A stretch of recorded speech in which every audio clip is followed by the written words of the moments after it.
There's truthers for just about everything. The JFK assassination, the moon landing, the 1985 NBA draft, but the hottest movement blowing up Reddit and my mind right now? Slipknot truthers.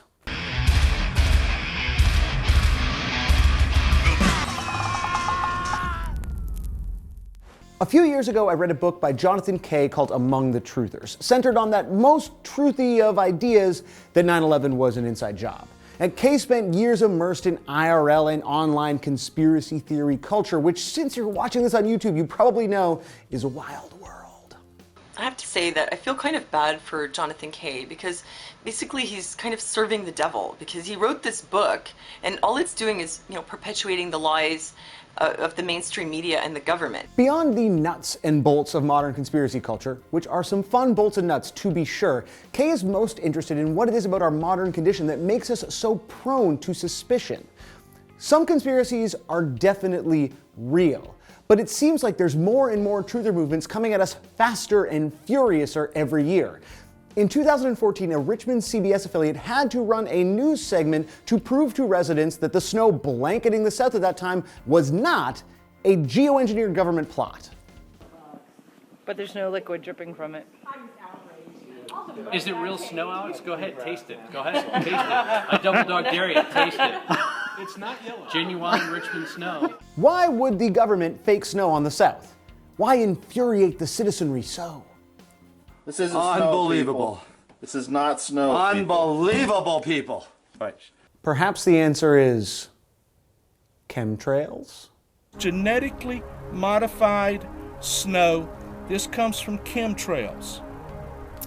This has various metals in it. You need to read up on it. This just only proves that what you've been seeing on Facebook is real. Dr. Amanda and I are here. That's a thin piece, guys. It's not even dripping. The answer is always chemtrails.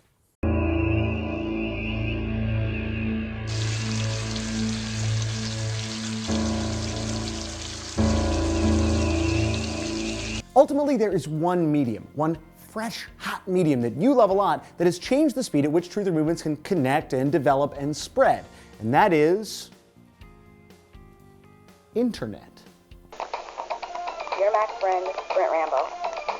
Kay's book argues that the internet, and specifically online video and photos, have helped conspiracy theories gain traction with a wider audience. It's one thing for your cousin to half-assedly explain the magic bullet theory to you over Easter dinner, and a whole other thing to sit down after a couple of rips and watch loose change. So let me get this straight. Gold from World Trade Center 4 was found underneath World Trade Center 5 in an empty delivery truck with an empty escort of cars. It's a rich time for truthers, whether you simply don't believe in NASA's photos of Pluto, or you're convinced that Donald Trump's campaign is actually a false flag operation to get Hillary Clinton elected.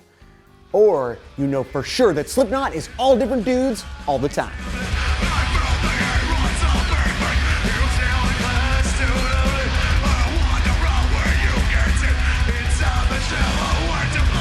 Yes, there are Slipknot truthers who seem to think that the band is basically super heavy Blue Man Group with clown masks and cornfields.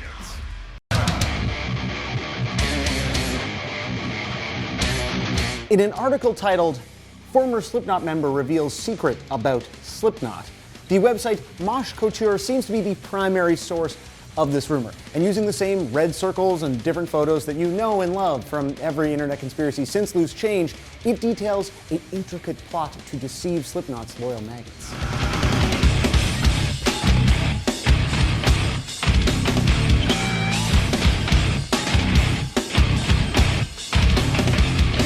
You can see how it might be easy to get a new guy to like DJ or whatever when the regular one wasn't available, which is exactly what this article suggests.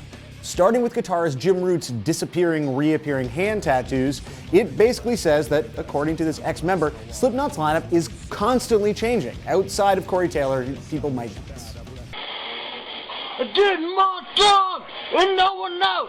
So if you say a face, it doesn't cut. The anonymous ex-member claims that amongst the replacements were Skrillex, who once DJ'd for 2 months on tour, and Frost from Satyricon and Gorgoroth.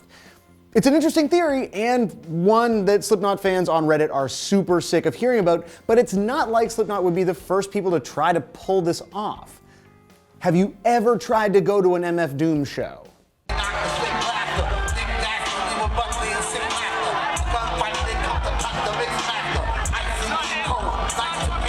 MF Doom, seen being booed vigorously in that clip, is notorious for sending imposters in his place, and he usually doesn't even try to find someone with the same voice or build as him, and people tend to notice. You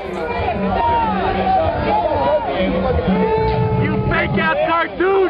I honestly don't know why anyone pays to see MF Doom at all, because it's almost literally never, mostly almost never him. Ghost, on the other hand, I understand, because at least if you're getting cheated, it might be by Dave Grohl.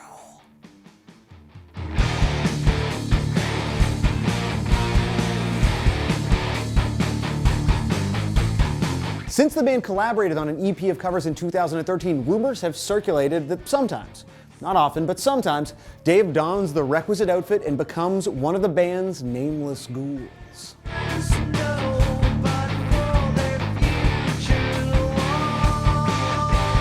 Could any of these rumors be true? I mean, the internet was right when it used the same red circle tattoo tactics to identify the new bass player and drummer in Slipknot. So I'm gonna put aside my inherent skepticism and say yes, Dave Grohl is in Ghost, Skrillex was in Slipknot, and so am I. I am in Slipknot. And that's why I can only make one episode a week.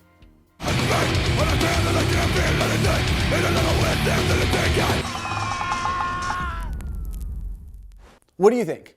Do you believe in Slipknot truthers? Do you think Dave Grohl's in Ghost? What's your favorite conspiracy theory? I will tell you mine, and it's that Stanley Kubrick actually faked the moon landing. Great filmmaker, it's almost as good as The Shining. Subscribe for new episodes of This Exists every week. Be excellent to each other.